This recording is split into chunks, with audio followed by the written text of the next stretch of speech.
Hello everyone. आप सब कैसे हैं? मैं उम्मीद करता हूं कि बहुत अच्छे होंगे और अपनी पढ़ाई को बहुत अच्छे से कर रहे होंगे। मैं Akash Kumar Bhadana ICT virtual classroom में आपका बहुत बहुत स्वागत करता हूं मेरे प्यारे बच्चों। और जैसा आपको पता है कि हमारी 8th क्लास है और 8th क्लास के अंतर्गत जो है बच्चों हम लोग ज्योग्राफी देख रहे हैं और उद्योग जो है हम लोग हमारा लेक्चर आपका चल रहा था। हमारा चैप्टर उद्योग में हम लोग आपका अभी तक इस चैप्टर के अंतर्गत एक लेक्चर आपका अच्छे से आपका देख चुके हैं। जैसे उसके अंतर्गत हम लोग ये देख रहे थे कि प्राथमिक क्रियाएं आपकी कौन सी हैं, द्वितीय क्रियाएं आपका कौन सी हैं और तृतीय क्रियाएं आपकी कौन सी हैं। इन तीनों को हम लोगों ने बहुत अच्छे से पढ़ा है, बहुत अच्छे से समझा है, इनको आपका जाना है। और इसी के एग्जाम्पल्स में हमने कुछ आपके क्षेत्र देखे हैं कि कौन से उद्योग खनिज आधारित हैं, कौन से खाद्यान्न आधारित हैं। इन सब चीज़ों को हम लोगों ने आपका पढ़ा, देखा और समझा और जाना है। और साथ में हमने ये भी कहा है कि आपका किस प्रकार से बच्चों आपका अगर एक बुक आपके पास तक आपका पहुंचती है तो उसमें किस किस चीज़ों से वो आपका मिलकर बनी होती हैं, उन चीज़ों को हमने देखा।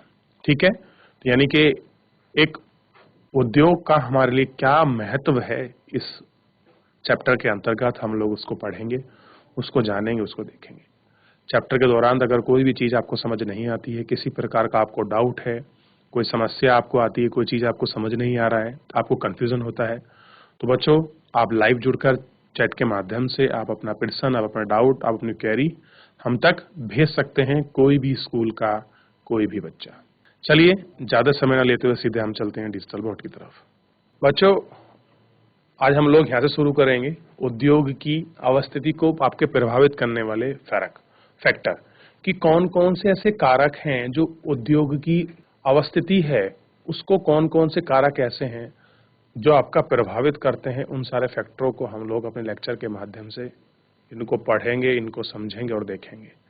देखिए ये सारे क्षेत्र हमको दिखाई दे रहे हैं कि हम लोगों ने यहाँ से चैप्टर नंबर 5 जो था वो आपका प्रारंभ किया था और चैप्टर नंबर 5 के तहत ये सारी चीजें हम लोगों ने इसमें देखी। ठीक, अब जैसे मैं आपको बताया था, चित्र में एक्सप्लेन कर रहा था कि अगर कोई आपको उद्योग चाहिए तो उद्योग के लिए कुछ चीजें बहुत जरूरी होती हैं। जैसे सबसे पहले आप उद्योग लगाएंगे, सबसे पहले उद्योग के लिए भूमि चाहिए। आपको भूमि से पहले आपको क्या चाहिए? पैसा चाहिए। फिर आपको भूमि चाहिए, फिर भूमि के साथ आपको क्या चाहिए? कच्चा माल चाहिए। कच्चे माल के लिए आपको क्या चाहिए? श्रम चाहिए। और फिर आपको बाजार चाहिए, बाजार तक पहुंचाने के लिए आपको परिवहन चाहिए। इनसे जुड़ने के लिए आपको संचार और इसमें प्रयोग होने वाला महत्वपूर्ण फैक्टर जल, ये आपको चाहिए। तो ये सारी ऐसी चीजें हैं, ये सारे ऐसे फैक्टर्स हैं जो इम्पोर्टेंट है किसी भी इंडस्ट्री को स्टैब्लिश करने के लिए। क्या है? किसी भी आपका इंडस्ट्री को एस्टेब्लिश करने के लिए मोस्ट इम्पोर्टेंट जो है आपके फैक्टर हैं, ये आपके जरूरी हैं, इनको हमको देखना है। ठीक, ये आपको ध्यान देने वे कारक जो औद्योगिक की अवस्थिति को प्रभावित करते हैं। कच्चे माल की उपलब्धता, भूमि, जल, श्रम, शक्ति, पूंजी, परिवहन और बाजार है। उद्योग उन्हीं स्थानों पर केंद्रित होता है जिनमें से कुछ ये सभी कारक आसानी से उपलब्ध होते हैं। कभी कभी सरकार कम दाम पर विद्युत उपभोक्ता को कम परिवहन तथा अन्य अवसंरचना जैसों को प्रोत्साहन कर देती है ताकि पिछड़े क्षेत्र में भी सभी को उद्योग स्थापित किया जा सके।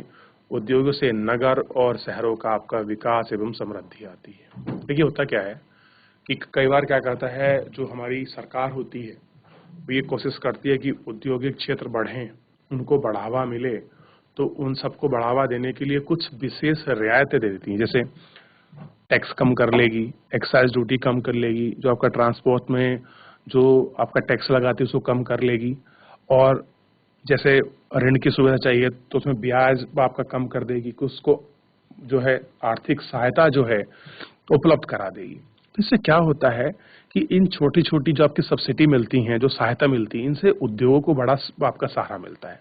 अब देखिए जिस तरह एग्रीकल्चर हमारे लिए बहुत ज्यादा इंपॉर्टेंट है, जिससे पूरा खाद्यान्न चीजें आपकी मैनेज होती हैं हमारे देश की, इसी तरह से जो उद्योग है, उद्योग ये मान लीजिए कि हमारी रीढ़ का एक महत्वपूर्ण हिस्सा है।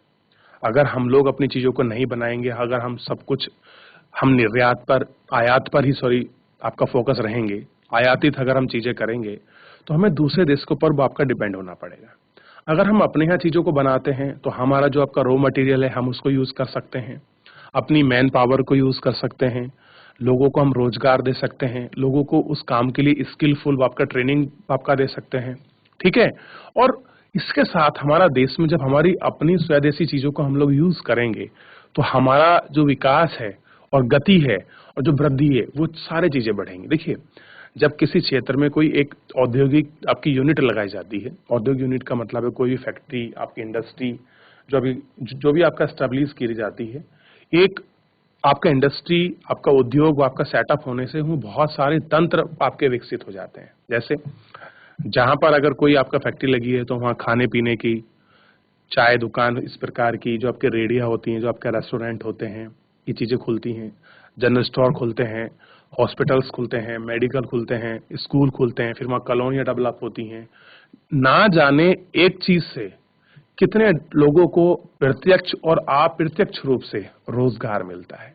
और इसी तरह से क्या है, आपके जो गांव हैं वो आपके नगर पालिका में, नगर पालिका आपके नगरों में, और नगर आपके महानगर में, और महानगर आपका मेट्रोपॉलिटन सिटी में आपके चेंज होते जा रहे हैं। ठीक है। और वैसे भी आपको पता है कि औद्योगिक क्षेत्र में लोगों को क्या मिलता है, बहुत लंबा और स्थायी रूप से रोजगार मिलता है। ठीक।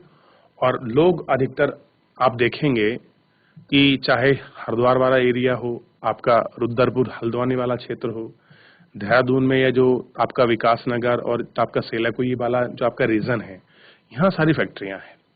तो आप इस क्षेत्र को देखेंगे तो ना जाने कितने ऐसे लोग हैं जो आपका डिपेंड है केवल इन छोटी छोटी आपकी इंडस्ट्री पर, इन सारे चीजों पर। तो बहुत बड़ा आपका कारक होते हैं वहां रोजगार के। और ये ऐसे फैक्टर हैं जिनकी हम बात कर रहे हैं, आपका संचार, आपका परिवहन, भूमि, कच्चा माल, श्रम, बाजार, ये सारी ऐसी चीजें हैं जो आपका डिपेंड करती हैं किसी भी आपका इंडस्ट्री को आपका स्टैब्लिश होने के लिए। इनमें से अगर कोई भी एक यूनिट आपकी टूट जाए ना बच्चों, तो वो इंडस्ट्री अच्छा ग्रोथ नहीं कर सकती। मान लीजिए आपकी इंडस्ट्री सारा को अच्छा चल रही है और आपके पास इलेक्ट्रिसिटी की सुविधा अच्छी नहीं है, और आप अगर क्या कर रहे हैं, आप सब चीज अपने पास से बिजली बना रहे हैं या फिर आप डीजल से उपयोग कर रहे हैं, अपनी फैक्ट्री चला रहे हैं, तो आपकी कॉस्ट रेटिंग बहुत बढ़ जाएगी। तो आपकी सेविंग क्या हो जाएगी, आपकी कम हो जाएगी। या फिर मान लीजिए कि आपका ट्रांसपोर्टेशन सुविधा अच्छी नहीं है, आप जो भी उत्पाद बना रहे हैं, जो भी गुड्स एंड आप बना रहे हैं, वो आपका प्रोडक्ट जो आपका प्रोडक्शन है वो मार्केट तक पहुंच ही नहीं पा रहा। तो ये सारी चीजें हैं जो आपका बहुत ज्यादा इफेक्टेड हैं, जो आपका प्रभाव करती हैं। तो इन कारकों को आपको ध्यान रखना है। अब देखिए, थोड़ा सा इसमें हम लोग ध्यान देंगे, औद्योगिक तंत्र की हम लोग आपका क्या है बात करेंगे कि औद्योगिक तंत्र पर क्या चीजें हैं।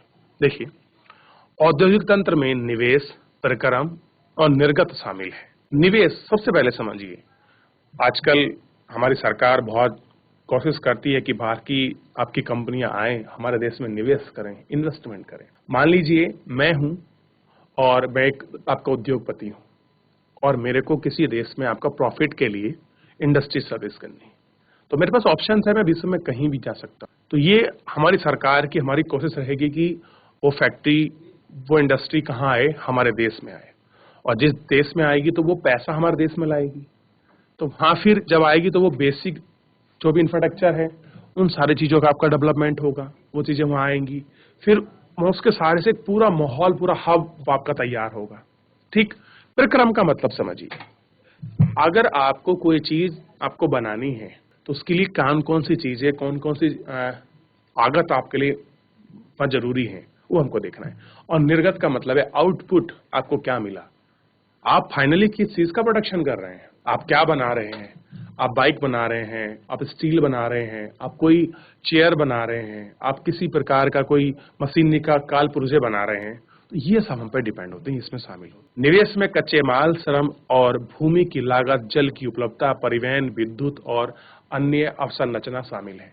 खैर, ये सारी ऐसी चीजें हैं जो निवेश के इम्पैक्ट में बहुत जरूरी होते हैं। अब देखिए, प्रक्रम में कई तरह के आपके क्रियाकलाप शामिल हैं, यानी कि जो आपका प्रक्रम है उसमें बहुत सारी एक्टिविटी होती है। ठीक है, जो कच्चे मालों को परिष्कृत माल में परिवर्तित करते हैं। अब आपको माल मिलता है कच्चा, आप उसको पूरी आपको प्रोसेस से गुजारते हैं, फिर वो फिल्टर होता है, फिर जो हमको फाइनली जो चीज हमको चाहिए, जो हमको वस्तु या फिर जो भी हम बना रहे हैं, जो हमारा प्रोडक्ट है, वो हमको मिलता है। निर्गत अंतिम उत्पाद से अर्जित आय है। और कह रहे हैं जो हम लोग आपका निर्गत जो आपकी चीज बनाते हैं, वो चीज क्या होती है, हमारी फाइनल आपकी गुड्स होती है किसी फैक्ट्री की, वहां किसी कंपनी की, और हम लोग वहां उसको बेचकर क्या प्राप्त करते हैं बच्चों, आय, आपका पैसा प्राप्त करते हैं। अब देखिए, सूती वस्त्र उद्योग के संदर्भ में कपास, मानव श्रम, कारखाना और परिवहन लागत निवेश हो सकते हैं। क्या हो सकते हैं बच्चों, जो आपकी कपास है, ध्यान दीजिए, वो आपका मानव श्रम है, कारखाना और आपका परिवहन जो आपका लागत है, ये निवेश हो सकते हैं। आप सूती वस्त्र का आपके उद्योग लगा रहे हैं, आपने कपास खरीदी तो वो आपका निवेश में ऐड होगी, जो लेबर वहां काम करेगी वो भी निवेश में ऐड होगी, कारखाना होगा वो भी, और जो आपके ट्रांसपोर्ट होगा वो भी क्या होगी, निवेश में होता है। फिर कामों को ओटाई, कटाई, बुनाई, रंगाई और छपाई शामिल है।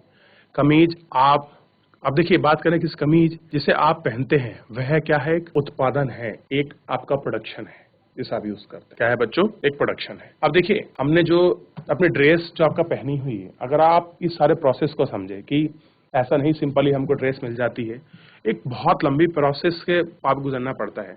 पहले आपको कॉटन उगाई जाती है, फिर वो आपका इंडस्ट्री तक वो आपका पहुंचती है, लेबर उसको ऐड करती है मशीन में, फिर उसका फिल्टराइजेशन होता है, फिर उसमें कलर आपके ऐड किए जाते हैं, फिर उसमें धागा आपका बनता है, प्रोह जाता है, फिर उस तरह से आपका हम मशीन को कपड़ा बनाकर हम लोगों को निकालती है, फिर हम उसको खरीदते हैं, वो आपका टेलर के पास आता है, फिर उसकी सिलाई आपकी कटाई होती है, फिर हमको कहीं मिलता है।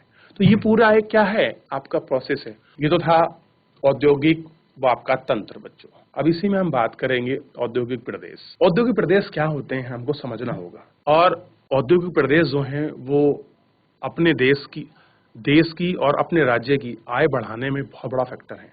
अगर किसी राज्य में आपका इंडस्ट्री बहुत ज्यादा है, तो ये मान लीजिए कि उस राज्य का जो व्यक्ति है वो आर्थिक, सामाजिक और राजनीतिक आपका सशक्त होता है, क्योंकि आय जो होती है वो बहुत सारी हमारी कुरीतियों को दूर कर। जब आपके पास पैसा होगा तो आप आर्थिक स्ट्रोंग होंगे, और आर्थिक होंगे तो आप सामाजिक, आप चीजों को जो बुराई आप उनको छोड़ते चले जाएंगे, नई चीजों का एक्सेप्ट करें। और जब आप सामाजिक आर्थिक स्ट्रोंग है तो आपको अपने राइट्स, आपको अपने अधिकार, आपको अपनी चीजें पता होंगी, तो आप पॉलिटिकल भी क्या होते हैं, स्ट्रांग होते हैं। आइए हम लोग देखते हैं। औद्योगिक प्रदेश का विकास तब होता है जब किसी तरह के उद्योग एक दूसरे के निकट स्थित होते हैं, वे अपने निकटता के लाभ आपस में बांटते हैं। विश्व के प्रमुख औद्योगिक प्रदेश पूर्वोत्तर अमेरिका, पश्चिमी यूरोप, पूर्वी यूरोप और एशिया हैं। अब कह रहा है कुछ ऐसे क्षेत्र हैं विश्व में, आपको बता रहा है। देखिए जो क्या है आपके औद्योगिक प्रदेश, जैसे आपका देखिए अमेरिका हो गया, और इसमें भी आपका पश्चिम और मध्य जो आपका यूरोप है, ये भी इसीलिए फेमस है, बहुत सारी इंडस्ट्रियां हैं लोग।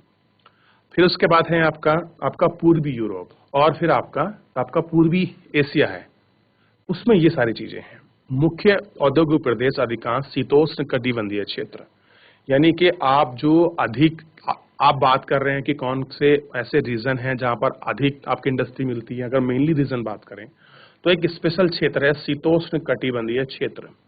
शीत माने होता है ठंडा, शीतोष्ण, शीत माने होता है आपका ठंडा, ठीक। कटिबंध माने होता है जोन, और क्षेत्र माने होता है रीजन। ध्यान रखिए, तो शीतोष्ण कटिबंध जो आपके ठंडे क्षेत्र होते हैं, उन क्षेत्रों में आपकी मुख्य औद्योगिक प्रदेश है। समुद्री पतनों के समीप और विशेष तौर पर कोयले के क्षेत्र में निकट स्थित होते हैं। कहाँ होते हैं, जो ये सारे क्षेत्र हैं, इन क्षेत्रों में आपका ये सब आपका निकट स्थित होते हैं। ये आपको थोड़ा सा देखना है। अब देखिए, भारत में अनेक औद्योगिक प्रदेश, अभी तो हमने विश्व परिप्रेक्ष्य में बात करी थी। अमेरिका हो गया आपका, यूरोप के हमने पूर्वी, मध्य, पश्चिम, और जो आपके एशिया वाला पार्ट है उसको देखा। अगर हम लोग भारत की बात करें कि भारत में कौन से रीजन हैं जहां पर बहुत बड़ा आपके प्रमुख औद्योगिक क्षेत्र है, तो मैं अभी आपको परिचित कराऊंगा और आप कहेंगे हाँ सर, ये बाकी में भारत में बहुत बड़े औद्योगिक क्षेत्र हैं जिनके बारे में हम लोगों ने सुना है। अब देखिए, मुंबई और पुणे बहुत बड़ा आपका इंडस्ट्री, आपका कॉरिडोर है। बेंगलोर आप देखिए आईटी का पूरा हब है। आप तमिलनाडु में देखिए किस तरह से आपका सिल्क की जो आपकी चीजें हैं बड़ी फेमस है। हुगली को देखिए, जो आपका कलकत्ता वाला जो आपका रीजन है, उस पूरे के हम लोग जहाँ आपकी हुगली नदी जो आपका बहती है, उस रीजन की बात कर रहे हैं। अहमदाबाद, बड़ोदरा, यानी कि आपका गुजरात वाला जो रीजन है, छोटा नागपुर औद्योगिक प्रदेश, विशाखापट्टनम, गुंटूर औद्योगिक प्रदेश, दिल्ली। अब देखिए गुड़गांव, गुड़गांव को अब नाम चेंज कर दिया गया है, अब वो गुरुग्राम हो गया है। गुड़गांव, दिल्ली, मेरठ औद्योगिक प्रदेश, कोलम और आपका तिरुवनंतपुरम औद्योगिक प्रदेश है। आप देखिए कितने आपके ना जाने वाले, आपके रिलेटिव, आपके घर परिवार गांव के कितने लोग आपके दिल्ली, गुड़गांव, मेरठ, अहमदाबाद, बड़ौदा, बॉम्बे, पूना, आपका बेंगलोर, वहां तमिलनाडु, इस तरह से जॉब कर, और कुछ लोग अपनी सर्विस देने के लिए बाहर भी जाते हैं। तो ये तो हम लोग औद्योगिक क्षेत्र की बात करें, हम आपका सर्विस सेक्टर में आएंगे उसको भी देखेंगे। तो ये भारत के ऐसे प्रमुख औद्योगिक आपके प्रदेश हैं, आपके क्षेत्र हैं, जहां पर हम ये बहुत बड़े रीजन के रूप में आप इनको समझ सकते हैं, आप इनको देख सकते हैं, जो फेमस है मुख्यतः इसी के लिए। ठीक है, आप इनको देखिए कि कौन कौन सा ऐसा रीजन है, आप इसको समझेंगे और बहुत अच्छे से इनको जान पाएंगे। तो किस प्रकार से ये सारी चीजें होती हैं, क्या इनमें चीजें हैं, ये आप इसको बहुत अच्छे से ध्यान रखिएगा। चलिए आप थोड़ा सा इसमें देखिए, ये जो आपका बॉक्स अभी ये है ऊपर वाला, हम लोग इसको पढ़ेंगे, लेकिन सबसे पहले अभी हम लोग जो आपका मेन कंटेंट है, जो हमारे पॉइंट्स हैं, हम उनको पढ़ रहे हैं। प्रमुख उद्योगों का वितरण, कह रहे जो हमारे उद्योग होते हैं हम उनका आपका वितरण करते हैं, हम उनका डिस्ट्रीब्यूट करते हैं। जैसे विश्व के प्रमुख उद्योग लोहा इस्पात उद्योग, सूती वस्त्र उद्योग और सूचना प्रौद्योगिकी उद्योग में लोहा इस्पात उद्योग और वस्त्र उद्योग काफी पुराने उद्योग हैं। कह रहे अगर हम लोग विश्व परिप्रेक्ष्य में बात करें आपकी कि कौन कौन से उद्योग हैं, तो सबसे पहले आता है लोहा इस्पात उद्योग, ये इंडस्ट्री बहुत पुरानी है। फिर इसके बाद आता है आपका सूती वस्त्र उद्योग, ये भी पुरानी है।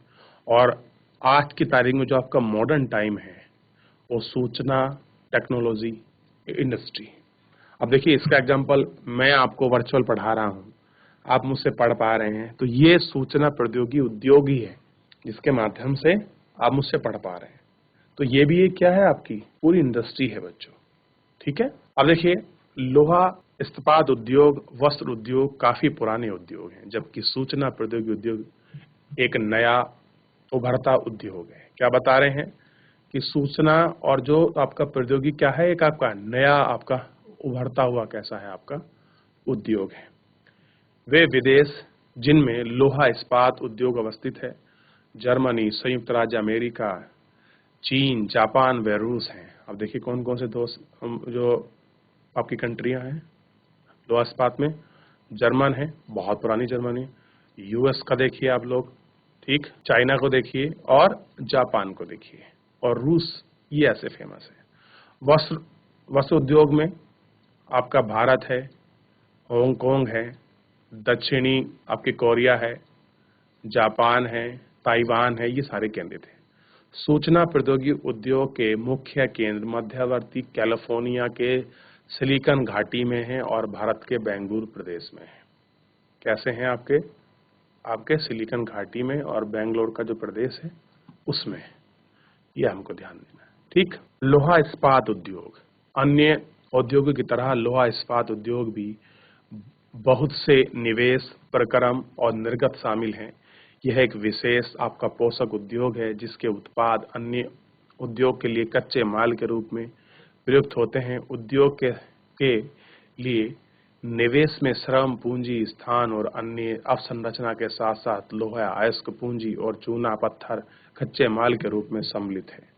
कह रहे ये सारी चीजें हैं जो इसके अंतर्गत आपके होती हैं कि लोहा इस्पात में क्या होता है बच्चों, ध्यान दीजिए कि इसके अंदर वो आपका निवेश, श्रम है, वो आपकी पूंजी है, स्थान है, इन सारी चीजों का बड़ा ही क्या है आपका इम्पोर्टेंस है। ठीक, लोहा अयस्क से इस्पात निर्माण की प्रक्रिया में कई चरण शामिल हैं। कच्चे माल को झोंका भट्टी में रखा जाता है, यहाँ एक प्रगलित होता है, इसके बाद यह परिशोधित होता है। देखिए सबसे पहले क्या होता है, जो हमें आपका लोहा कच्चे माल के रूप में मिलता है, सबसे पहले हम इसको भट्टी में झोंकते हैं, फिर ये वहाँ क्या होता है आपका बिल्कुल पानी की तरह आपका मेल्ट हो जाता है, फिर हम लोग इसको आपको फिल्टर करते हैं। ठीक, फिल्टर करने के बाद हमसे क्या होता है, इसमें इस्पात हमको मिलता है जो अन्य उद्योग में कच्चे माल के रूप में प्रयोग किया जाता है। तो जो हमको लोहा मिल रहा है, इस्पात मिल रहा है, वो ऐसा नहीं कि सीधा ये हमने खोदा निकाला और बना दिया, नहीं, एक प्रोसेस से गुजरता है। किससे गुजरता है बच्चों? एक प्रोसेस है, एक आपकी प्रक्रिया है, जिसके माध्यम से पूरा गुजर कर हमको फाइनल रूप में, चाहे हमको सरिये के रूप में मिलता है, चाहे हमको शीट के रूप में मिल रहा है, तो ये इस तरह से हम लोगों को क्या है आपका मिल जाता है। थोड़ा आपको ध्यान देना है इन सब चीजों। जो अन्य उद्योग में कच्चे माल के रूप में प्रयुक्त किए जाता है, इस्पात और कड़ा होता है और आसानी से काटा और आकार दिया जा सकता है, अथवा इससे तार बनाए जा सकते हैं। एल्यूमीनियम, निकिल, तांबा जैसी अन्य धातु को थोड़ी थोड़ी मात्रा में इस्पात मिलाकर मिश्र धातुएं बनाई जाती हैं। आप कह रहे जो और बहुत सारी जो आपके मेटल हैं जिनके हम लोग कुछ आपका प्रोडक्ट बनाते हैं, उन्हें हम थोड़ी थोड़ी मात्रा में आपका जो इस्पात है इसको हम लोग आपका मिला देते हैं और हम क्या कर देते हैं आपकी इससे मिश्र धातुएं आपकी बनाते हैं। मिश्र धातु इस्पात को असामान्य कठोरता, दृढ़ता और जंग प्रतिरोधी क्षमता प्रदान करती है। अब कह रहे जो हम लोग मिश्र बनाते हैं, मिश्रित, इससे क्या होता है असामान्य कठोरता आती है, दृढ़ यानी कि मजबूर हो जाता है और जंग प्रतिरोधक क्षमता आपका प्रदान करता है। अब देखिए एक छोटा सा चित्र हमको दिखाया गया है कि झोंका भट्टी में लोहा अयस्क इस्पात, इसको देखिए थोड़ा सा आपके सामने दिया गया है ये पूरा इमेज। आप इसको देखिए, ये रहा आपका लोहायस्क, उसके बाद चूना पत्थर है, फिर कॉक है, फिर ये झोंका भट्टी है, फिर यहाँ से क्या निकलती है आपकी गर्म वायु और मल धातु यानी कि जो आपका फिल्टर होकर निकलता है, और यहाँ से आपका जो आपका पिघलित लोहा है वो निकलता है। फिर जिस रूप में ढालना हो हम उसको ढाल लेते हैं। तो एक पूरा प्रोसेस के माध्यम से आपका हम लोग ये हमारे सामने आपका निकल कर जो है चीजें जो हैं सामने आती हैं और इस प्रकार से आपका देखने को मिलेगा कि जो इस्पात है, जो लोहा है वो बनता है। ये एक पूरी प्रोसेस है। देखिए ये इस तरह से एंटर किया जाता है। यहाँ देखिए जो ये भट्टी है ना बच्चों, इसमें बहुत ज्यादा टेम्परेचर होता है, बहुत हीट होती है। जैसे इसमें लोहा गिर जाता है तो कुछ ही टाइम बाद, कुछ समय बाद ही क्या हो जाता है, ये पूरा मेल्ट हो जाता है। जो अशुद्धि होती है वो आपका उसके ऊपर आ जाती हैं और वो अलग हो जाती हैं। लोहा उसके नीचे आता है, फिर उनको फिल्टर कर लेते हैं और गर्म वायु को हम लोग वहां से निकाल देते हैं और जिस रूप में हमको आकार देना है हम उसमें आकार दे सकते हैं। तो बच्चों आपने देखा कि आपका किस प्रकार से हम लोगों को जो लोहा है, जो आपका इस्पात है वो हमको मिलता है और कौन कौन से कारक ऐसे हैं जो हमारी इंडस्ट्री को आपका एस्टेब्लिश करने के लिए मेन आपके फैक्टर के रूप में काम करते हैं, क्या उनका इम्पोर्टेंस है, क्या चीजें हैं, उन सभी के बारे में आप लोगों ने इस चैप्टर के माध्यम से आपने पढ़ा, सीखा और जाना है। मैं उम्मीद करूंगा कि मेरे प्यारे सभी बच्चे, आप सब लोग अच्छे से आप लोग रिवीजन करके आइए और किसी प्रकार को डाउट हो तो आप मुझसे लाइव जुड़कर चैट के माध्यम से आप अपना प्रश्न जरूर पूछें। धन्यवाद।